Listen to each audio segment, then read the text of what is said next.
అందరికీ నమస్తే అండి. వైఎస్ఆర్ కాంగ్రెస్ పార్టీ కార్యకర్తల్లో ఎందుకో జగన్మోహన్ రెడ్డి గారి పట్ల ఒక తీవ్రమైన అసంతృప్తి, అసమ్మతి ఉంది.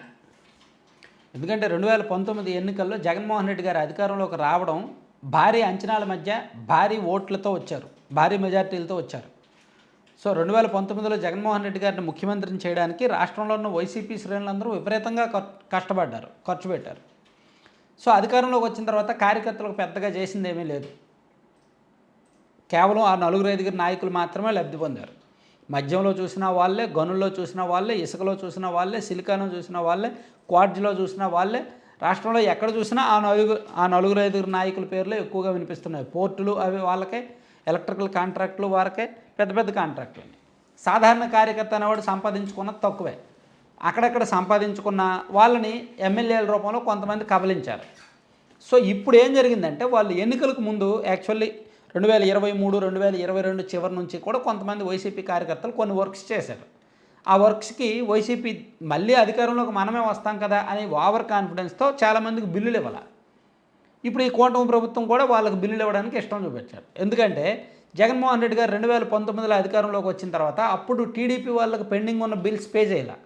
అప్పుడు కనుక టీడీపీ వాళ్ళకు వైసీపీ వాళ్ళు బిల్లులు పే చేసేస్తే ఇప్పుడు వైసీపీ వాళ్ళకి టీడీపీ వాళ్ళు బిల్లులు పే చేసేవాళ్ళు. అప్పుడు వాళ్ళు ఇవ్వలేదు కాబట్టి ఇప్పుడు వీళ్ళు కూడా ఇవ్వరు, ఇచ్చే అవకాశం లేదు. అది వైసీపీలో ఆర్థికంగా కొంతమంది కార్యకర్తలను దెబ్బతీసింది. దానికి కారణం పార్టీ పెద్దలే అనేది కార్యకర్తల భావన.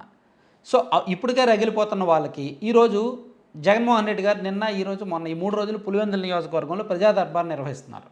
సో ఆయన క్యాంప్ ఆఫీస్లో కార్యకర్తలతో మాట్లాడుతున్న సమయంలో ఆ జగన్మోహన్ రెడ్డి గారు అక్కడ ఉన్నారు అనే విషయం రాయలసీమ ప్రాంతంలో కార్యకర్తలందరికీ చాలామందికి తెలిసిపోయింది.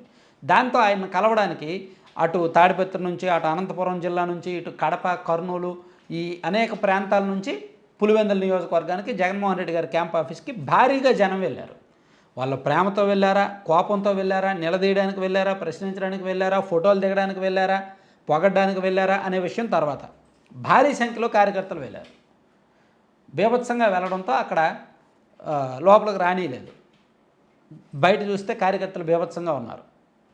సో వాళ్ళని కంట్రోల్ చేయడం కష్టమై పోలీసులేమో లాఠీచార్జ్ చేశారు. వాళ్ళు లాఠీచార్జ్ చేసేసరికి కార్యకర్తలకు కోపం వచ్చి ఆఫీస్ మీద రివర్స్ అయ్యారు. ఇది కొన్ని ఛానల్లో జగన్మోహన్ రెడ్డి గారి మీద రివర్స్ అయ్యారు, జగన్మోహన్ రెడ్డి గారి మీద సీరియస్ అయ్యారు, అందుకని రాళ్ల దాడి చేశారు పులివెందుల క్యాంప్ ఆఫీస్ని అని కొన్ని ఛానల్లో చూపిస్తున్నారు. నాకు తెలిసి అది నిజం కాదు. రాళ్ల దాడి జరగలేదు. కార్యకర్తలు ఎక్కువ మంది వచ్చారు. వాళ్ళు కోపంతో వచ్చారా, ప్రేమతో వచ్చారా, నిలదీయడానికి వచ్చారా, ఫోటోలు దిగడానికి వచ్చారా అనే విషయం తర్వాత. నాకు తెలిసినంత వరకు చాలామంది నిలదీయడానికే వచ్చారు. వాళ్ళకి జరిగిన అన్యాయం మీద, వాళ్ళకి ఆగిపోయిన బిల్లుల విషయంలో అడగడానికి వచ్చారు. జగన్మోహన్ రెడ్డి గారిని కలవాలి అని వచ్చారు. ఆయన సీఎంగా ఉండగా ఎవరిని కలవలేదు కాబట్టి ఇప్పుడైనా కలవచ్చు కదా అని వచ్చారు.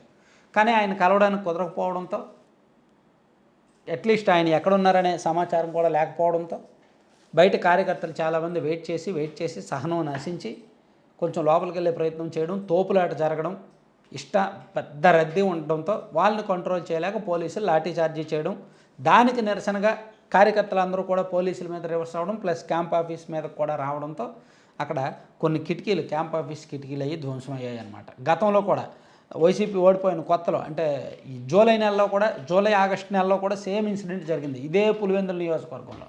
అప్పుడు కూడా అంతే, క్యాడర్ అందరూ కూడా విపరీతంగా క్యాంప్ ఆఫీస్కి వెళ్ళారు. ఆయన ఏమో కలవడానికి కుదరలేదు. దాంతో వాళ్ళు బయట నిరసన వ్యక్తం చేసి క్యాంప్ ఆఫీస్లో అద్దాలై పగలగొట్టారు. సేమ్ ఇప్పుడు అదే జరిగింది. ఈరోజు కూడా పోలీసులు కలవనివ్వలేదు, లాఠీచార్జ్ చేశారు. దాంతో క్యాడర్ కోపం వచ్చింది, క్యాంప్ ఆఫీస్లో కిటికీలు పగలగొట్టారు. సొంత పార్టీ కార్యకర్తలే సొంత అధినేత ఆఫీస్నే పగలగొడుతున్నారంటే దాని అర్థం ఏంటి? డిసిప్లిన్ లేనట్టేగా.